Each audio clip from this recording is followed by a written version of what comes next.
बेटे अब बात करेंगे इंडिविजुअल एंड मार्केट डिमांड। किसकी? Individual and market demand. तो जो इंडिविजुअल डिमांड होती है, जरा ऐसे समझो, देखो मैं आपको समझाता हूं। जैसे ये प्राइस है,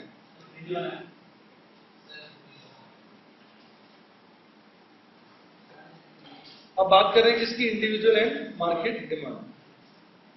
अब ये प्राइस है मान लो, और मान लो मार्केट के अंदर दो ही कस्टमर है, ए और बी। थोड़ी देर के अब प्राइस है 10, 12, 14, 16। ए की डिमांड है 100, 90, 80, 70। बी की डिमांड है सपोज 60, 50, 40, 30। और दो ही कस्टमर है मार्केट में, ए और बी। मान लो छोटी मार्केट है, दो ही बंदे, तो फिर मार्केट डिमांड क्या हो जाती है? ए प्लस बी की जो जोड़ करके आएगा वो मार्केट डिमांड है। तो वो कितनी हो जाएगी? 160, 140, 120 और 100। समझ आ गया? तो मार्केट डिमांड इंडिविजुअल डिमांड होगी एक कस्टमर की डिमांड, मार्केट डिमांड होगी सबके टोटल। अब देखो डायग्राम से आपको दिखाता हूं। अगर हम डायग्राम से बात करें, ये मैं ए का दिखा रहा हूं और ये मैं बी का, ठीक। अब ए की डिमांड मान लीजिए ये है और बी की डिमांड मान लीजिए ये है, राइट। अब इस पर्टिकुलर प्राइस पे P1 पर ए की डिमांड है Q1 और बी की डिमांड है इस पर Q2 P1 के ऊपर, ठीक। तो जो मार्केट डिमांड हो जाएगी वो हो जाएगी ये वाला Q1 प्लस ये वाला Q2। अंदाजे से अगर मैं लूं तो यहां आ जाएगा, नहीं तो वो हो जाएगी Q1 प्लस Q2। कैसा लगा? अब एक दूसरा प्राइस ले लीजिए, न्यू प्राइस N। N पर इसकी डिमांड है Q3 और Pn पर इसकी डिमांड है Q4। अंदाजे से अगर मैं Q3 लूं तो Q3 तो आ रहा है यहां तक, नहीं देखना यहां तक, और Q4 यहाँ। तो अब इसको अगर मैं यहां प्लॉट कर देता हूं तो क्या हो जाएगा? Q3 प्लस Q4, ठीक है ना। अब इस पॉइंट और इस पॉइंट को जोड़ देंगे, तो ये हो गई आपकी मार्केट डिमांड। ये किसकी होगी? ए की डिमांड। ये किसकी होगी? बी की डिमांड। और ये किसकी होगी? Market demand. यहां क्या आ गया ऊपर? प्राइस। यहां क्या आ गया ऊपर? प्राइस। यहां क्या आ गया ऊपर? प्राइस। और नीचे क्या होगा? Quantity demand. कैसा लगा ये बताइए जरा, समझ आ गया? तो इंडिविजुअल डिमांड किसी एक व्यक्ति की डिमांड, मार्केट डिमांड सभी कंज्यूमर्स की डिमांड का जोड़। तो यहां पर मैंने ये लिख के भी दिखाया हुआ, individual demand it may be defined as the demand of an individual or a household for a particular commodity at a particular price and at a particular time. तो उसका डायग्राम और शेड्यूल बना दिया अकेले का। कोई डाउट बेटा आपको? गिरीश जी। दूसरा है market demand. It is defined as aggregate. Aggregate मतलब होता है total of individual demand at particular time and price, मतलब सभी की डिमांड का जोड़। In other words market demand is obtained by adding demand of various individuals, सभी individuals का जोड़ रहे एट अ गिवन प्राइस।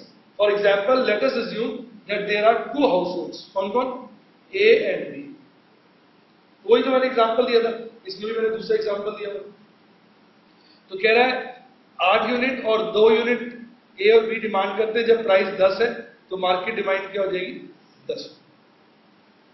इसी तरह 8 रुपए के ऊपर ए की डिमांड क्या है? 10, बी की डिमांड क्या है? 4, मार्केट डिमांड क्या हो जाएगी? 10 और 4 14। उसका फिर मैंने डायग्राम बनाया। ये जो हमने प्रक्रिया जिसको हमने जोड़ा है ना, इस जोड़ने वाली प्रक्रिया का नाम होता है हॉरिजॉन्टल समेशन।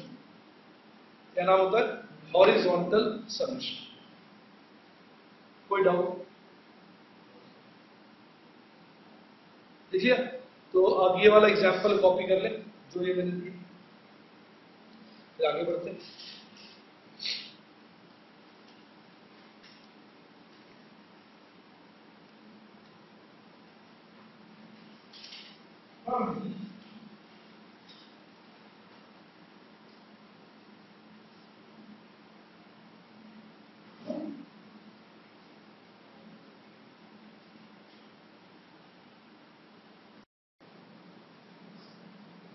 बेटे आप चर्चा करेंगे extension and contraction of demand. Extension को कई लोग एक्सपेंशन भी बोल देते हैं। क्या बोल देते हैं इसको? एक्सपेंशन। ठीक।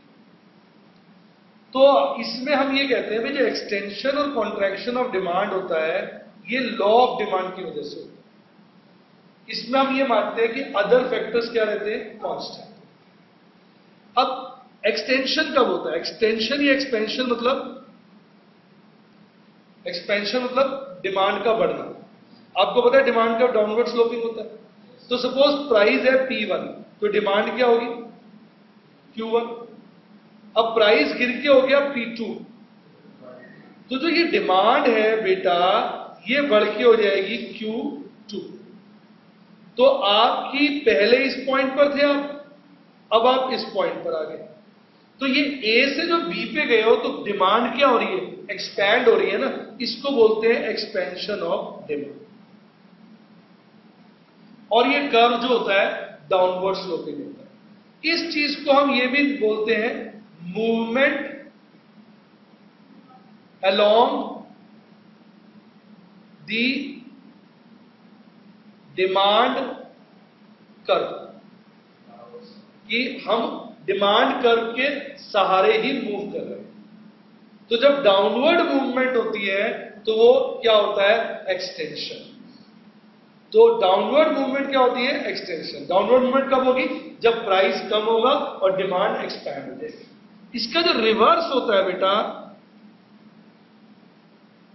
उसको हम बोलते हैं कॉन्ट्रैक्शन। क्या बोलते हैं? जैसे पहले वाला प्राइस, ओल्ड प्राइस मान लीजिए कम था और ओल्ड क्वांटिटी ज्यादा था। अब प्राइस बढ़ गया, न्यू प्राइस हो गया Pn, तो आप देखिए डिमांड क्या हो गई? कम हो गई। क्वांटिटी डिमांडेड, पहले इस पॉइंट पर थे हम A पर और अब कहां चले गए? B पर। अब वो क्या हो गई? कम हो गई, Qn। राइट। तो ये कौन सी मूवमेंट कहलाती है? Upward movement. क्या कहलाती है? Upward movement. समझ आ गया? अब देखिए मैं आपको एक थोड़ी समरी बता देता हूं। ये हो गया एक्सपेंशन और ये हो गया कॉन्ट्रैक्शन। ठीक। First point expansion